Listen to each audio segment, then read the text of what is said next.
welcome to the Good Girl Confessional podcast. I'm your host, Sandy Lowres, and the Good Girl Confessional podcast is part of our amazing award-winning platform, WB40, Women Beyond 40, a platform and magazine for women 40, 50, 60 and beyond who want to talk about grown-up stuff and stuff that should no longer be taboo. I am super excited today because I also have to mention that this is our 100th episode of the Good Girl Confessional podcast. I cannot believe it. I'm so grateful to everyone who listens along and who shares and likes and leaves a review, because in doing so it helps us as an independent platform to reach so many other people. Before I jump in and introduce our special guest today, I would like to acknowledge the traditional owners of the land on which this podcast has been recorded. It is the Wurundjeri people of the Kulin Nations, and I would like to pay my respects to their elders, past, present, and emerging. Today in the confessional, super excited to join me for number 100 is the delightful, brave, and brilliant Kayte Murphy. Kayte Murphy, of course, has been a powerhouse in terms of Australian bloggers. She was one of the originals. She wrote under the name of Mrs Woog with her blog, Woog's World. She still has an extraordinarily huge community of people who follow along, and we'll put in those links in the notes. She has been a podcaster and headed up an incredibly successful podcast called The Hot Flush.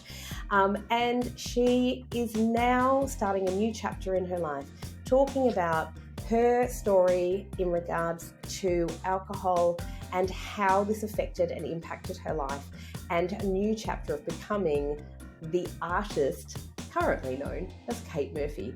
Please welcome her to the confessional, Kayte.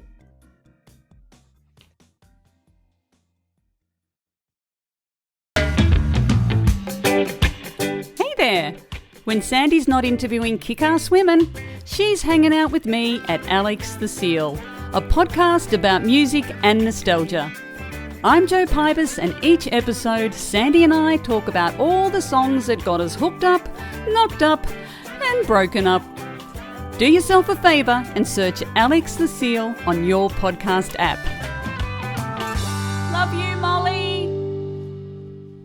Hello, beautiful Kayte, and welcome to the confessional once again. How are you? So good to be here, Sandy. Thank you for having me. I've been looking over the calibre of your guests. I'm not quite sure whether I stack up, but I'll give it a red hot crack.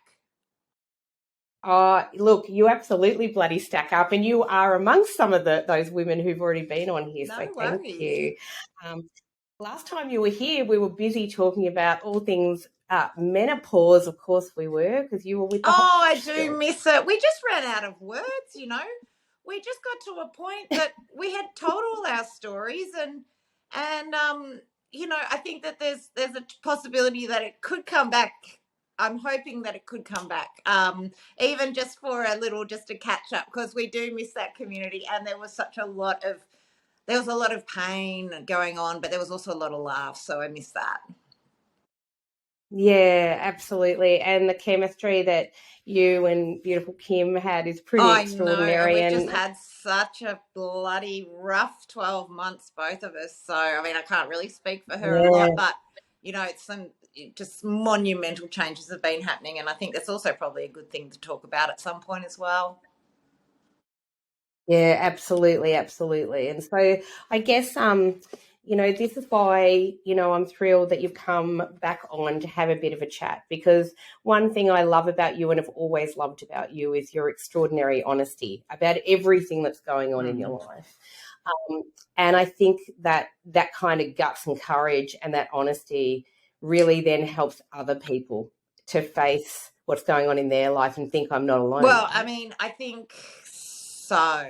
And that word authenticity gets bandied around, and like if you show a picture of your guts hanging out with some stretch marks, you're labeled authentic, and that's just really on the outside. I also think you get to a point, it's just exhausting trying to pretend to be anything else. And I just don't have the bandwidth to be able to do it. I tried for a long time, didn't get me anywhere. And I can't be bothered. I just can't be bothered. And it's take it or leave it now. And that's been a really great thing to grow into as well. I love it, and I think that like if more of us started to do that, and you're right, I know the word authenticity, because it does get bantered around, probably gets a bit of a bad rap at times, but I think it's really ballsy to or I like to say breasty to to actually genuinely be authentic, especially in a really public domain. It just I is. think also because, you know, my fucking journey, fuck, I hate that word, was so organic from this. I didn't, you know, and I started out blogging 13, 14 years ago. And like none of this had a plan. None of what I've been doing had a plan. And had I had a plan, it wouldn't have been this one, let me tell you, Sandy. It would not have gone according to plan at all. Oh, I tell you what, you know, a lot of people always say you always end up where you're meant to be, but you go, really, I could have done without half the crap along the way. I honestly sound like I could give myself a punch in the face, but I would not change a thing. I would not change a thing. I really wouldn't, because oh my God, I hate myself, but I wouldn't be where I am now. And people, I know, I can see people cringing, and I am one of those people. I'm cringing at me too.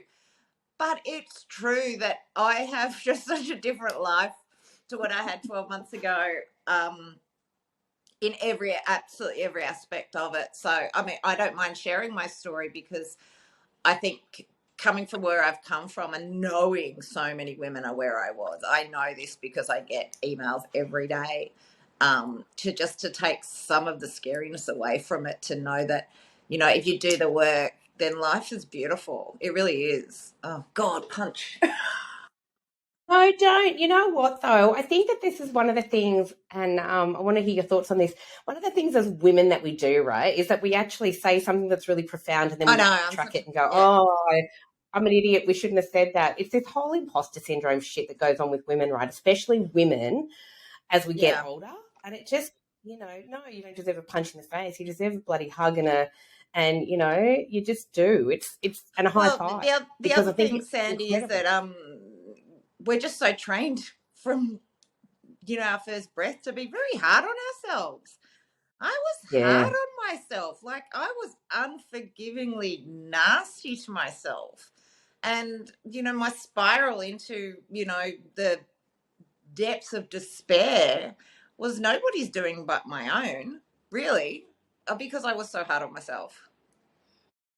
Yeah, but that takes, as you say, you know, we're trained from a really young age. Quiet. As women, young girls, be quiet. This is the whole name of this podcast, the Good Girl Confessional, is a very tongue-in-cheek look at that, of be good. Don't upset anyone. Be quiet.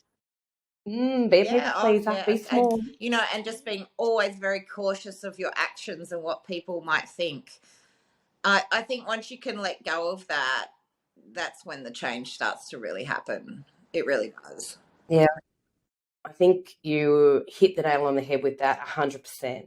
But I want to go back right now. For people who don't know who you are, I find it really difficult that women wouldn't know who you are, but you never know. But we do have a lot of international listeners here, so you don't know. There might be people out there who've not. But bonjour. I walked into a restaurant the other day, a French restaurant, and I've walked in and I've gone, oh, bonjour, and all the staff looked at me and then started speaking to me in French, and they were so happy, and I was like, oh no, that's it, that's all. That's all I've got. Now that's it. Bogan Aussie. Thank you very much. That's how I go. That's what we've got. Fromage. That's my entire French there. Croissant. Yeah, that's true. Look at us speaking French. Formidable. French is. Okay, what was your question? I wanted to go back to the beginning, right? When I say the beginning, I'm not talking about, you know, when Kate was born. I'm talking about when Mrs Woog was born, basically, because Kate, you are one of Australia's most influential bloggers. That would be true, and one of the original bloggers that started out, as you say, about 14 odd years ago. Tell us how you got started in the world of blogging and how you came up with Mrs Woog from Woog's World. It's actually pronounced Woog. Woog. I keep saying Woogs. I Everyone always says say Woogs. Woogs, even when I spoke to you last You know, time. ironically, it's not my name. It's not my name. I know. Well, let's talk about Mrs Okay, Woog so from we'll Woog take it Girl. back to what 17 years ago. I was working as a publishing executive. I had a toddler, and I just had my second child, and he was diagnosed with being deaf when he was like a day old. So, and that sort of like was cataclysmically just because I didn't know anything about deafness. I thought you were deaf or you weren't. Um, but what I did know is that I couldn't give him 100% and get him up and running without being really full time with him. So I quit my job, and we were doing a lot of work with the Shepherd Centre, which is a charity in New South Wales. I think there might be Australia-wide. And it was around that time that the movie Julie and Julia came out. Julie and Julia. And Yep. it's about Julia Child's cookbook and the blogger from New York. It's based on a true story, and she decided to do something called blogging. She was going to blog a recipe every day. And I thought, oh, you know, I'd always liked writing, and I'd written here and there, and I thought I could do, like, that would give me something, you know, to focus on, like a little project. So I didn't want to be known. Like, I never wanted anyone to find out. I just wanted to do it for me. And so I decided to take my husband's surname because I thought that was really clever.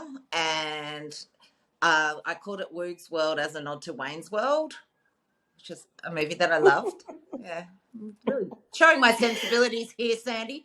And then I just wrote on it every day. Just wrote little anecdotes, little snippets. Sometimes it was 5 sentences, sometimes it was a yarn. And I didn't think anything of it because, like, it was really, really new. And then someone reached out to me, and then I got a comment. But then it's sort of organic, because what I didn't do is I didn't set it to private. Right. So you already had a taste for the fact that I'm no good with technology, right?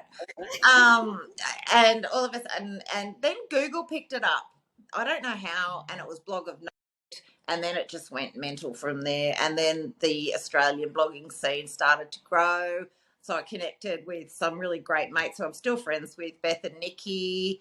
And yeah, it just sort of went from there. And it wasn't, as I said, it wasn't a plan. Years down the track, when it became an industry, a lot of people were joining up and sort of getting us in to talk to companies and things like that about how to be a blogger. And I didn't know how to be a blogger. It was just writing to me. So I think going back to that whole not a plan, I didn't have a niche. I didn't have an angle. It was just a really pure personal blogger. And that's how it started. And I stopped last year again. I just ran out of words and I had to sing a new song. But I did do it for a long time, and it took me to places around the world. I was able to publish a book. I was able to do television and radio, you know, things that I would never have thought that, you know, and it was during this time that a lot of my imposter syndrome started to creep in, which was sort of the beginning of a lot of my problems. Sorry, I do have my dogs here, and a bird just walked in the back door. That's okay. I've got dogs here too, so you know, they're just part of our family. Yeah, aren't exactly. they? Yeah. I think what's amazing to me is that you influenced so many other women to start writing, to start blogging. Yeah. And, you know, I was amongst those women. And of course, I started the Good Girl Confessional way back when, about 2013, as a blog initially. And but of course mine was nothing to do with family and everything to do with sex, dating, and Much and more being interesting. single in your 40s at a time when no one was really talking about that stuff. So I wrote under a pseudonym originally, which was The Good Girl, and I, you know, obviously she's grown up now to become a podcast, but I often think about yourself, and as you say, there are other bloggers that I was really influenced by at the time. Well, you just get really invested in in people's stories. Hello, Sandy here from the Good Girl Confessional podcast. The Good Girl Confessional podcast is proudly brought to us by WB40, a platform for women 40, 50, 60 and beyond. Thank you so much for watching this video. If you'd like to see the rest of the video, please head over to WB40.com and subscribe to WB40 Extra. By subscribing to WB40 Extra, you're helping to support the hard-won wisdom of incredible women. So thank you. Please remember to like, share and follow.